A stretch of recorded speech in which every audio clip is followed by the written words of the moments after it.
이 시간 우리에게 주시는 하나님 말씀은 사도행전 9장 31절 한 절 말씀만 우리 함께 통독하도록 하겠습니다. 사도행전 9장 31절입니다. 그리하여 온 유대와 갈릴리와 사마리아 교회가 평안하여 든든히 서가고 주를 경외함과 성령의 이로로 진행하여 수가 더 많아지니라. 아멘. 할렐루야. 오늘은 우리 교회 설립 기념주일입니다. 먼저 감사한 것은 부족하지만 오늘 여기까지 늘 함께해 주신 모든 분들께 진심으로 감사를 드립니다. 앞으로도 변함없이 이와 같은 마음으로 계속 늘 함께해 주실 줄로 믿고 감사를 드립니다.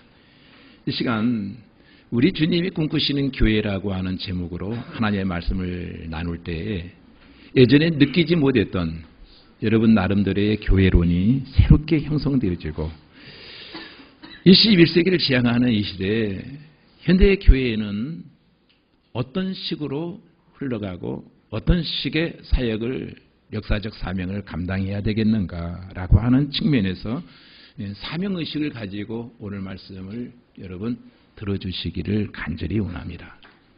마태복음 6장 18절에 보면은 내가 반석 위에 내 교회를 세우리니 음부의 권세가 이기지 못하리라는 말씀이 있습니다. 누가 하셨냐고요? 예수님께서 하신 말씀입니다. 교회의 주인은 예수님이세요. 이 말씀이 성취되어진 성경이 바로 사도행전입니다. 그렇다면은 예수님께서 이 땅에 오셔서 하신 사역이 두 가지입니다. 하나는 십자가에 못 박혀 죽으시고 부활하심으로써 구원을 완성하신 일을 하셨어요. 그러나 구원이 완성됐다고 해서 예수님의 사명이 끝난 건 아니에요. 이제 예수님은 이 땅에 오셔서 구원을 완성했지만은 그 완성되어진 구원의 복음을 증거할 수 있는 교회를 세워주셨어요. 예수님의 사역은 구원의 완성이요. 두 번째 사역은 하나님의 교회를 세우는 일이었습니다. 이것은 교회를 세웠다라고 하는 말은 구원을 완성한 것과도 같이 굉장히 중요한 의미를 가지고 있어요. 왜냐하면은 예수님께서 피로 값주시고 구원을 완성하셨는데 그 구원을 주님 오실 때까지 이룰 수 있는 하나의 수단, 하나의 방편으로 하나님은 교회를 세우신 거예요. 그런 의미에서 교회는 있어도 되고 없어도 되는 존재가 아니다는 거예요. 교회는 구원만큼이나 이 지상에 절대적으로 필요한 곳이 바로 교회예요. 자, 사도행전 1장 8절에 보면은 성령이 임합니다.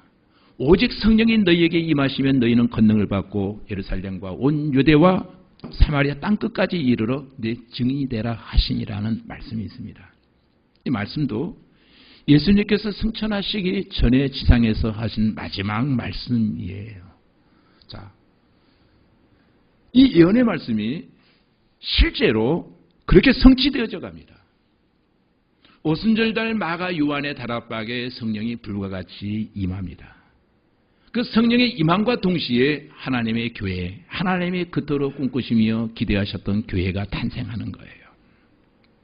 그리고 그 교회는 예루살렘을 중심으로 해서 탄생했는데 거기에 머무르지 아니하고 유대 교회가 생겨지고 사마리아 교회가 생겨지고 땅끝까지 이르러 이 성령의 역사가 자꾸 확산되어 가는 거예요. 교회를 세워주시겠다고 하는 이 약속이 실제로 사도행전을 통해서 이루어져 가기 시작합니다. 주님께서 십자가에 못 박혀 죽으시고 부활하시면서 우리에게 이 지상에 주님의 구원을 완성할 수 있는 교회를 남겨주었다는 거예요. 굉장히 중요한 의미죠. 그래서 오순절 날입니다. 120명이 마가 요한의 다락방에 모여서 기도합니다. 열심히 기도하는데 예전에 체험하지 못했던 놀라운 역사가 일어나는데 그 식어졌던 가슴이 불이 붙기 시작하는 거예요. 성령이 임하니까 가슴이 뜨거워져요. 그리고 거기에 모였던 사람들이 순식간에 막 변화되어 가는 거예요. 그 뜨거운 가슴을 억제할 수 없어서 그들은 밖으로 뛰쳐나갑니다. 그 자리에 더 이상 머물러 있을 수가 없는 거예요. 문을 박차고 나갑니다. 그리고 이 복음을 쳐서 외치기 시작합니다. 이것이 초대교회의 모습이에요. 자, 그렇다면 예루살렘 초대교회가 어떻게 탄생했는가를 기록한 부분이 사도행전 1장에서 7장까지 나와 있습니다. 근데 사도행전 1장부터 7장까지 계속 읽어가다 보면 놀라운 사실을 하나 발견해요. 성령이 임했어요. 식어졌던 제자들의 가슴이 불처럼 막 타오르기 시작해요. 이 복음을 예치지 아니하고는 견딜 수가 없어요. 그런데 또 다른 역사가 일어나는데 이 복음으로 인한 놀라운 핍박이 그들에게 오는 거예요. 예전에 경험하지 못했던 환난과 핍박이 그들에게 본의 아니게 막 찾아와요. 어쩔 수 없이 그들은 그 자리에 더 이상 머물러 있을 수가 없어서 유대를 떠나 그들은 흩어지기 시작합니다. 이름하여 그것을 디아스포라라고 우리는 말합니다. 유대로 흩어집니다. 유대 온 지역으로 흩어졌습니다. 생전 가지 않겠노라고 다짐했던 혼혈진의 집단 주거지였던 사마리아에까지가 교회를 세웁니다. 이것이 사도행전 1장 8절의 성취였어요. 바꿔 말하면 내 교회를 세우리라 하셨던 말씀이 사도행전에 보면 그대로 이루어져 가고 있더라는 거예요. 그런데 오늘 우리 함께 통독한 사도행전 9장 31절에 보면은 예수님의 말씀한 대로 복음이 어떻게 유대와 사마리아에 확장되어 갔는가를 기록하고 있습니다. 그리하여라고 시작합니다. 접속사가 거기에 나오죠. 온 유대와 갈릴리와 사마리아 교회가 평안하여 든든히 서가고 주를 경외함과 성령의 이로로 진행하여 어떤 일이 일어났다고요? 수가 더 많아지니라. 여기서 우리가 주목해야 될 하나의 단어가 있는데 그리하여라고 하는 후톤, 그리하여라는 이 단어에 여러분 주목해야 됩니다. 이 말씀은 복음이 예루살렘에서 시작해서 유대와 사마리아로 확산되었는가라고 하는 그 모든 내용을 요약하는 접속사가 바로 그리하여라는 내용이에요. 이 부분을 이해하기 위해서 우리 좀 더 당시 역사적 상황이 설명이 되어져야 될 것입니다. 오순절날 하나님이 우리 주님이 약속하신 대로 성령이 임했습니다. 그리고 12사도를 중심으로 해서 복음이 확산되어 가기 시작합니다. 그와 더불어 이름하여 초대교회가 세워집니다. 그런데 당시에 기독권 세력으로 존재하고 있었던 유대교와 라이벌 관계가 되면서 유대교는 신생 기독교를 핍박하기 시작합니다. 엄청난 고통이 주님의 사역을 감당하는 12사도에게 찾아온 겁니다.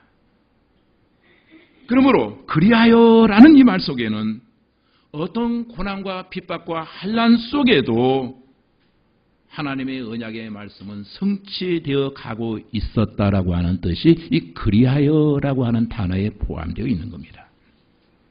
그런데 우리는 여기에서 몇 가지 사실을 확인할 수 있어요.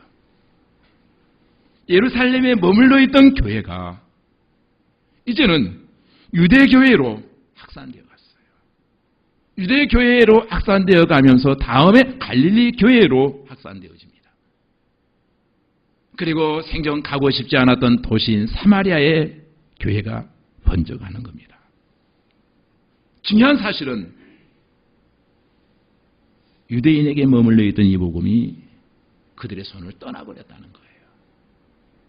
하나님은 복음이 한 곳에 정체되고 머물러 있기를 원하지 않았어요. 얼마나 놀라운 일입니까?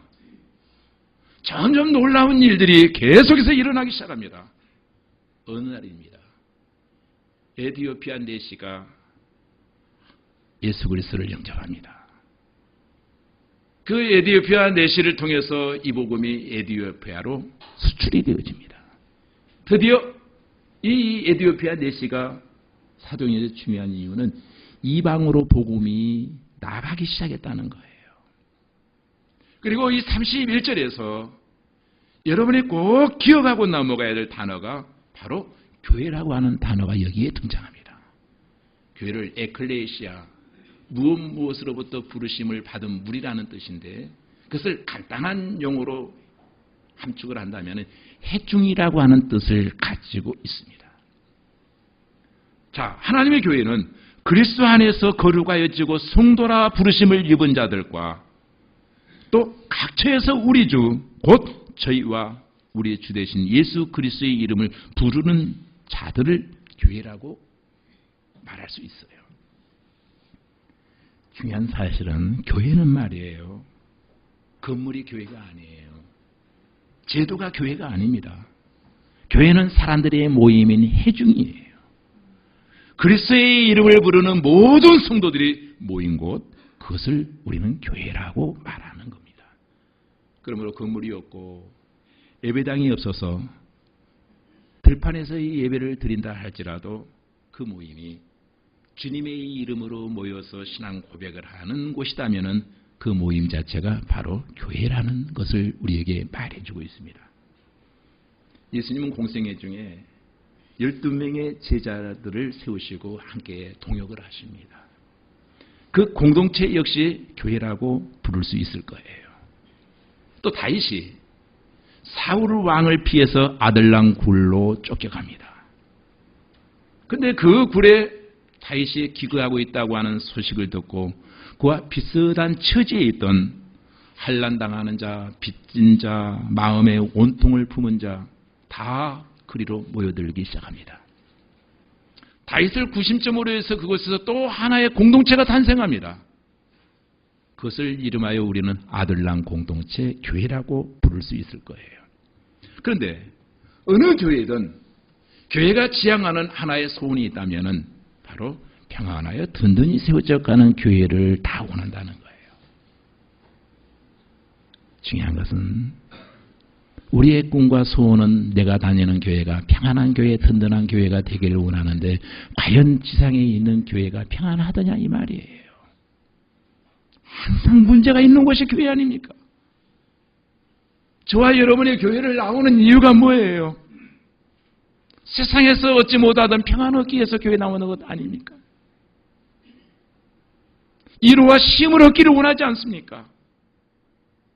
수고하고 무거운 짐들을 짊어지고 우리는 교회 나옵니다. 오히려 교회 나와서 쉼을 얻기를 원했지만은 받는 것은 상처예요. 하나님 나라를 기대하며 소원했지만 소망했지만 교회에 와서 당하는 것은 실망감을 가질 때가 많습니다. 그나마 있던 신앙마저 다 까먹어버려요. 옆에 있는 교회는 괜찮을까 해서 가보았더니 거기도 마찬가지예요.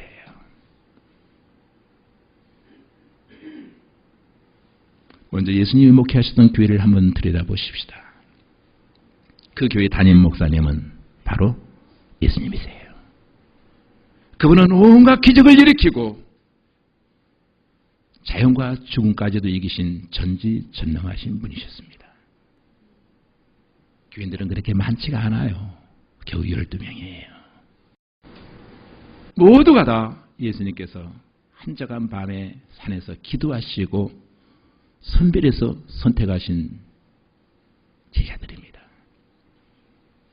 목사님은 더없이 훌륭하셨고 교인들은 얼마 안 됐기에 그 교회는 처음부터 평안하고 든든히 서 있어야 마땅할진데 과연 12명이 모이는 예수님 목회하시는 그 교회는 평안했는가라고 하는 의문점을 우리 한번 가져봅니다.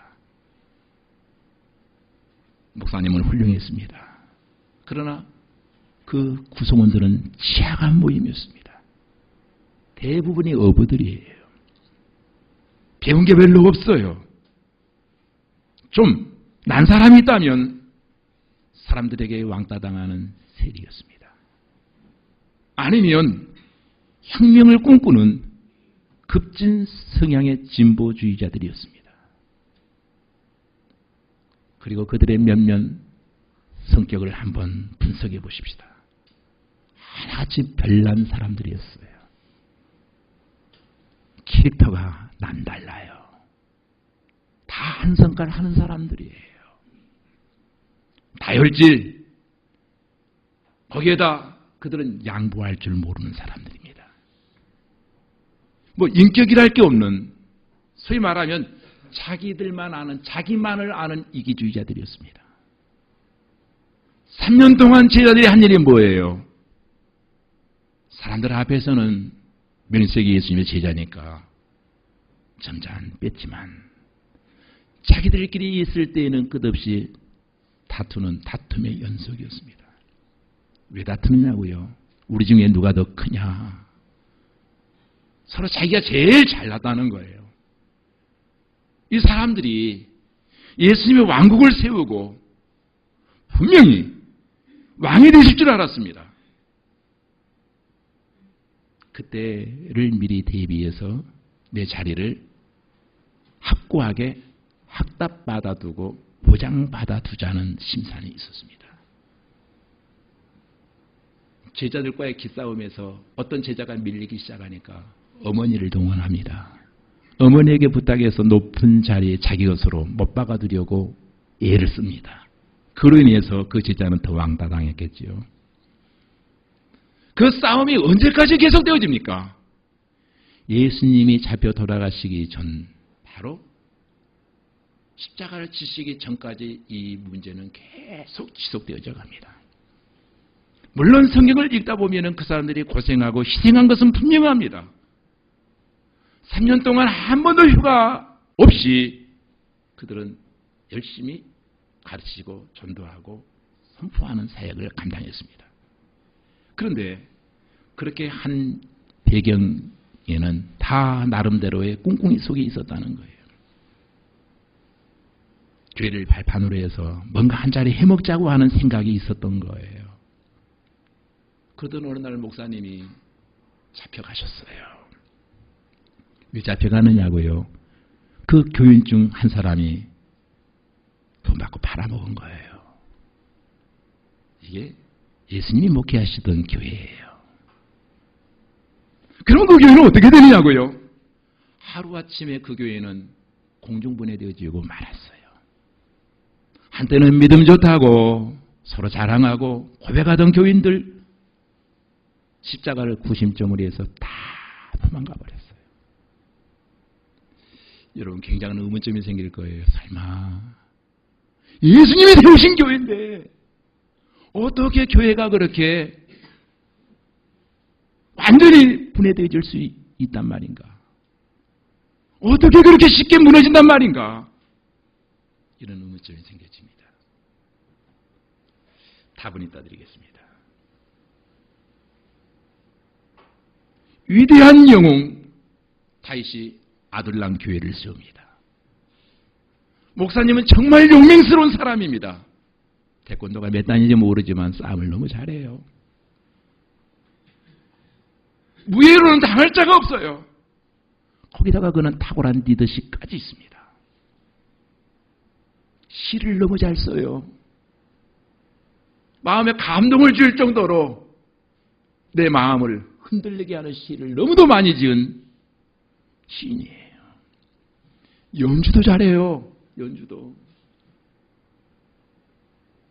사람의 마음을 완전히 흔들어 놓아요. 그런데 설교를 또 잘합니다. 전쟁터에 나가기만 하면 승승장구합니다. 화살들이 피해가는 거예요. 그런데 그 교회에 모인 사람들은 어떠했습니까? 모두 다 사회에서는 쓰레기같이 여기는 그런 사람들이었습니다. 아들랑굴에 모인 사람들이 극빈자였습니다. 사회적으로 냉대받는 노숙자 같은 사람들이었습니다. 또 돈이 없어 여기저기에 돈을 꽂은 빚쟁이들이 모였습니다. 노예입니다. 조폭입니다. 무식한 사람들입니다. 이런 사람들이 400명이 모여서 교회를 형성한 거예요. 여러분, 착하고 교육을 잘 받은 사람들로 400명 정도가 모였다 할지라도 거기에는 끊임없이 싸움이 일어나고 분쟁이 일어날 거예요. 근데 그 좁은 굴 속에 난민과 같은 400명이 모여서 살고 있다고 한번 생각해 보세요. 매일매일 싸웠을 거예요. 이들은 400명이 모여 살아요. 얼마나 기가 막힌 성경에 기록되어지지 아니한 이야기들이 비하인드 스토리가 많이 발생했을까요? 근데 다윗은 그 오합지졸들을 훈련시킵니다. 그리고 사람답게 만듭니다. 그 희생을 어떻게 다 말로 표현할 수 있을까요? 자, 그러는데 단 한 번의 어려움이 닥쳐오니까 하루아침에 그 400명의 무리가 다윗을 죽이려고 합니다. 100번 잘해주다가 한 번 잘못했을 때 언제든지 배신할 수 있는 사람들, 그 사람들이 모인 공동체가 바로 아둘람 공동체였습니다. 사랑하는 성도 여러분, 저와 여러분이 꼭 알아야 될 것이 있습니다. 교회는요, 구조적으로 취약한 사람들이 모여 있다는 거예요. 우린 다 죄인들이에요. 하나님의 영광에 이루지 못할 모든 사람들이 다 죄인이에요. 악한 마음들을 우리 속에는 다 품고 살아가요. 교회에 많은 문제들이 발생합니다. 아니, 교회가 왜 그래? 이런 소리 많이 듣죠. 교회가 왜 그래? 여러분, 교회는 원래 그런 곳이에요. 우리 잘 알죠.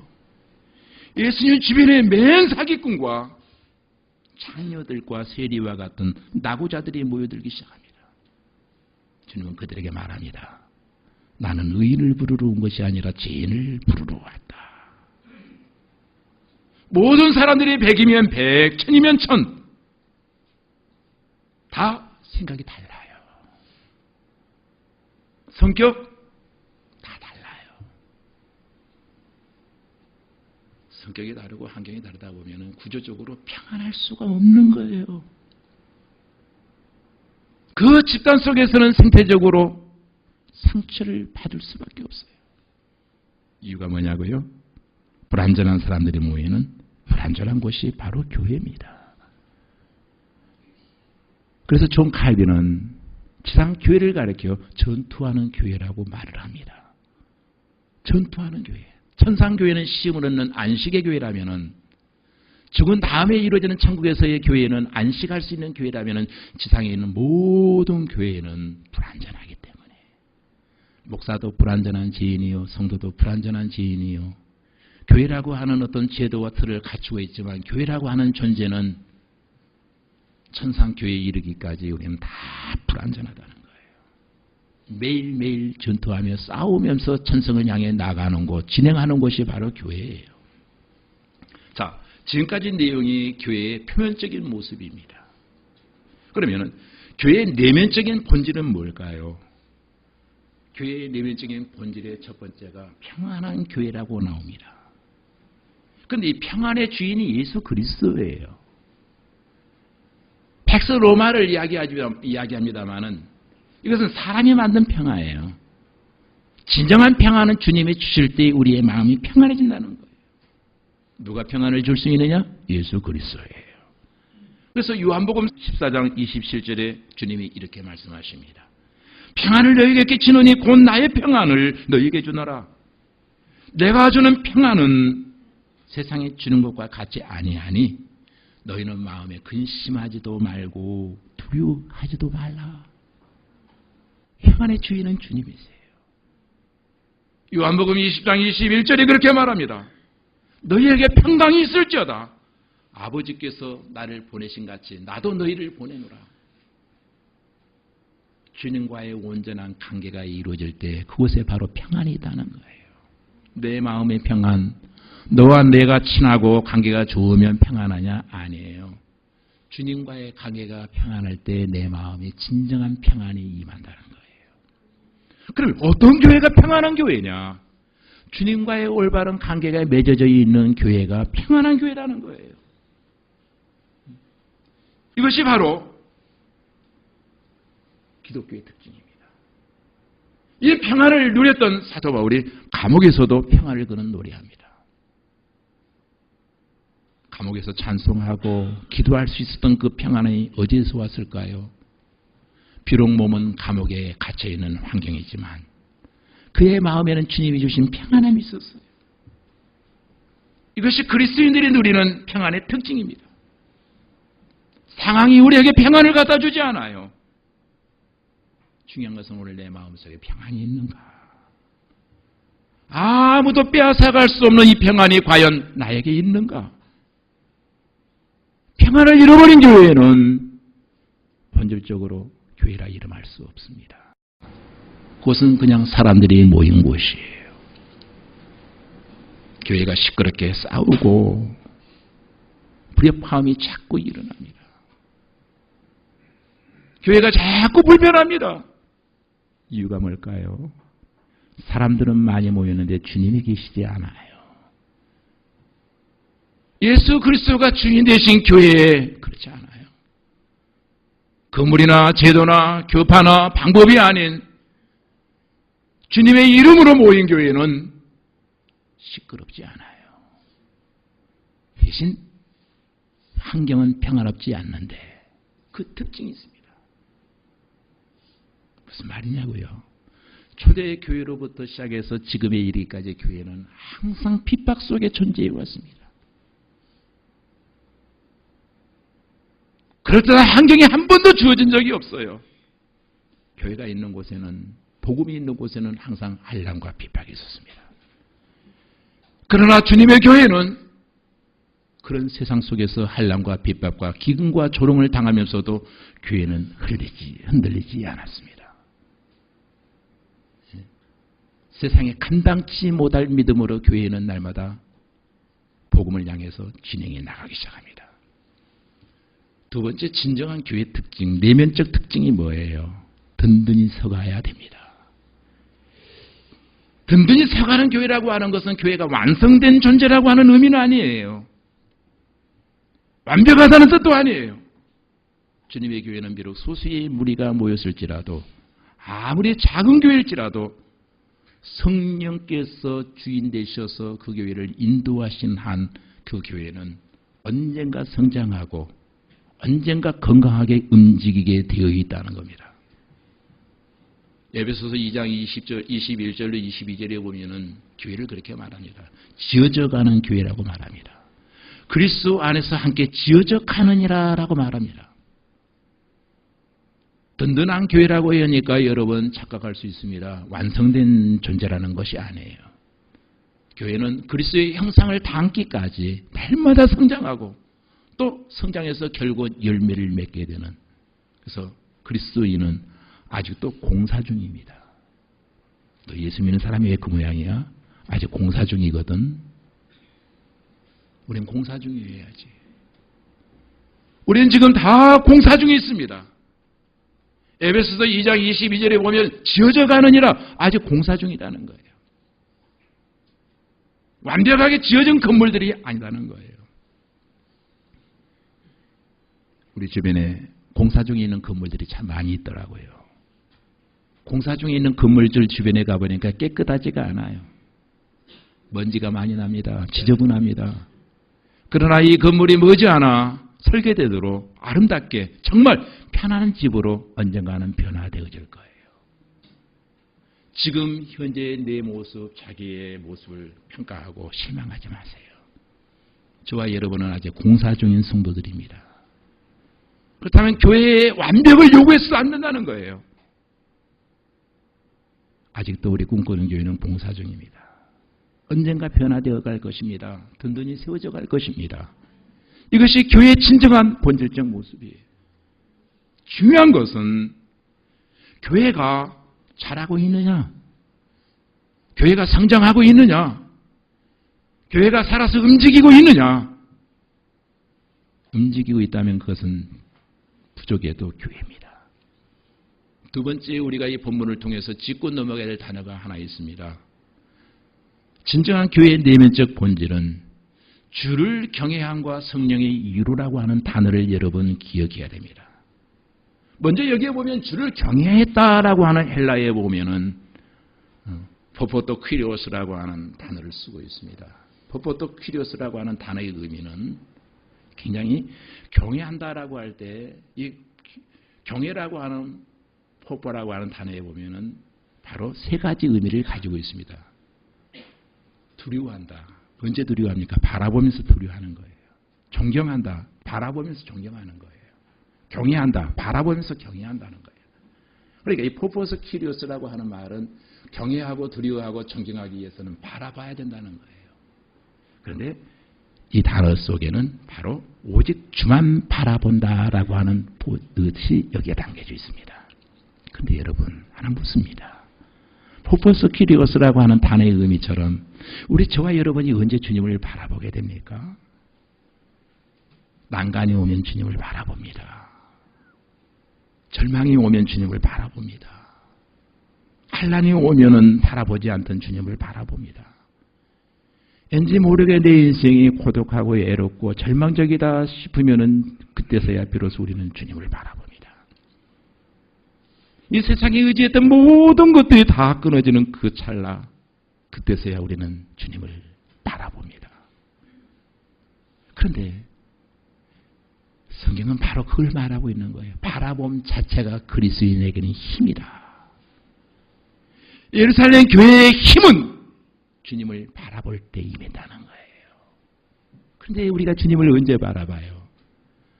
나의 모든 것, 의지했던 것들이 다 달아나고 끊어질 때 사람들마저 하나둘 내게서 다 등을 돌리고 떠나버릴 때 그때서야 우리는 주님을 바라봅니다. 그런데 예루살렘 교회가 핍박과 조롱 속에서 다 손가락질합니다. 그들은 오직 주님만을 바라볼 수밖에 없습니다. 그냥 하나님이 그들에게 엄청난 영의 힘을 주십니다. 세상에서 얻지 못했던 힘을 얻는 거예요. 주님을 바라볼 때 힘이 생깁니다. 다윗이 고백하잖아요. 시편 18편 1절에 나의 힘이 되신 여호와여 내가 주를 사랑하나이다.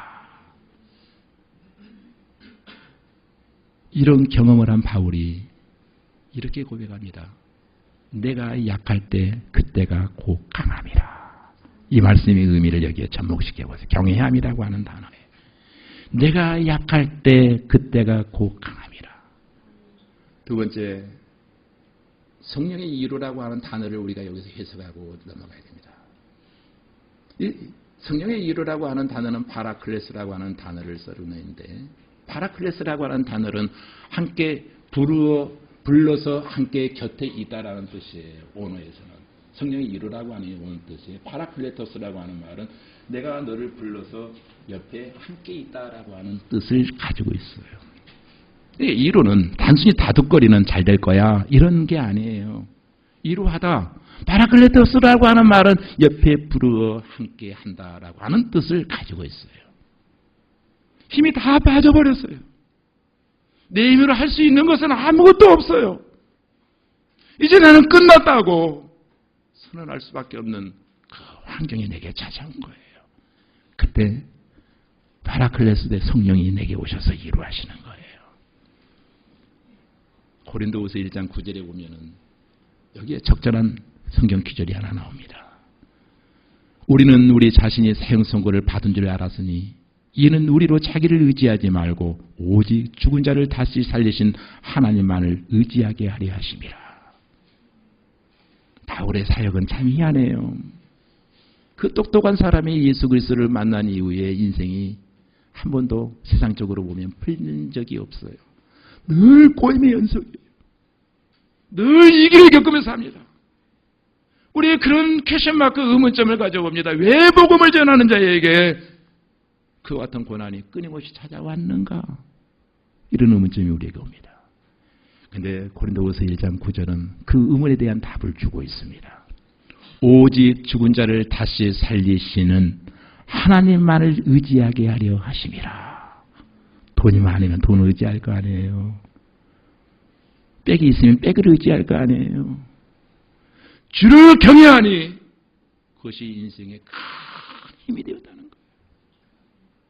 오히려 고난과 위협이 하나님이 주시고자 하는 정말로 세상에 말하는 축복이 아닌 정말 주님이 주시는 축복의 통로임을 바울이 알았다는 거예요. 그런데 오늘 보면 끝부분에 보니까 수가 더 많아지니라는 단어로 본문이 결론되어지고 있습니다. 놀라운 역사예요. 믿는 자의 수가 3,000명으로 늘어났습니다. 며칠 가지 않아 5,000명으로 늘어났습니다. 그 수가 점점 많아지는 거예요. 말하자면 초대교회는 구원의 방주로서의 역할을 그 시대에 아주 충성스럽게 감당하기 시작합니다. 물론 초대교회 성도들이 아니라는 생각을 가지고 그저 아무 일도 하지 않았을 때 교회가 절로 부흥했는가? 사실 초대교회는 안일주의에 빠져서 예수님의 말씀을 망각해버리고 무사 안일주의에 빠져 있었습니다. 그들은 예배 열심히 드렸습니다. 기도 열심히 했습니다. 열심히 교제했습니다. 그러나 예수님이 그들에게 허락하신 지상명령은 망각해버렸어요. 땅끝까지 이르러 내 증이 되라. 이 사명을 잊어버린 거예요. 그때 주님은 강압적으로 그들을 흩어 놓으십니다. 정통 유대교의 핍박을 통해서 그들은 뿔뿔이 흩어집니다. 디아스포라가 되어서 전국 방방곡곡을 돌아다니며 담대하게 복음을 전하기 시작합니다. 그때서야 그들은 주님이 주신 사명을 깨닫기 시작합니다. 그 결과 예루살렘에서 시작한 교회가 본문에서 말하는 것처럼 유대 교회가 생기고 갈릴리 교회가 생기고 사마리아 교회가 생기고 비로소 교회는 확산되어 가기 시작합니다. 오늘 우리에게도 이와 같은 복음의 열정이 회복되어지기를 주님의 이름으로 축원합니다. 나를 구원하신 주님의 사랑을 나 혼자만 내 가슴속에 품고 살지 마십시다. 담대하게 우리의 입을 열어서 주님을 증거하고 우리의 주님의 사랑을 외칠 수 있는 능력이 오늘 시간 우리 모두에게 임하여지기를 주님의 이름으로 소원합니다. 나로 말미암아 하나님의 나라가 날마다 확장되어 가고 내가 다니는 내가 섬기는 우리 꿈꾸는 교회가 이 지역사회에 구원의 방주로서의 사명을 잘 감당할 수 있는 우리 꿈꾸는 교회가 되어지기를 주님의 이름으로 축원합니다. 기도하시겠습니다. 오래전 하나님 꿈꾸는 교회를 기획하시고 세우시고 지금까지 이끌어 주시오니 감사합니다. 돌이켜보면 우리는 부족했습니다. 너무도 연약했습니다. 우리는 아무것도 한 것이 없습니다. 그럼에도 불구하고 하나님 우리 꿈꾸는 교회를 여기까지 인도해 주셨습니다. 비 없는 것은 평안을 주옵시고 든든히 서가게 하옵시고 하나님을 경외하게 하옵시고 성령의 위로로 날마다 성장해가는 우리 꿈꾸는 교회 되게 하여 주옵소서. 예수님 이름으로 기도하옵나이다. 아멘.